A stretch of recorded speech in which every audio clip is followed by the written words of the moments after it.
მოგესალმებით, მეგობრებო, მე ხა მივდივარ საქალაქო სასამართლოში, სადაც ჩატარდება საბოლოო სხდომა კესარიას მკვლელობასთან დაკავშირებით. დღეს მოსამართლე ნინო გალუსტაშვილი გადაწყვიტავს, იყო თუ არა მკვლელობა ჩადენილი განსაკუთრებული სისასტიკით და იყო თუ არა ასევე ეს მკვლელობა ჩადენილი გენდერის ნიშნით. ნახოთ რა იქნება. მკვლელი აუცილებლად დაისჯება, მაგრამ კითხვა იმაში მდგომარეობს უვადოდ, თუ ეს იქნება ვადიანი პატიმრობა. ნახოთ. აი, გადაღების უფლება მექნება თუ არა სასამართლო დარბაზში, ეს არ ვიცი.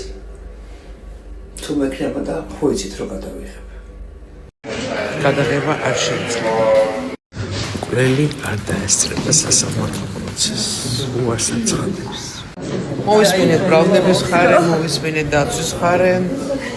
მოსამართლემ გამოაცხადა, რომ 16 აპრილს საბოლოო ვერდიქტს გამოიტანს.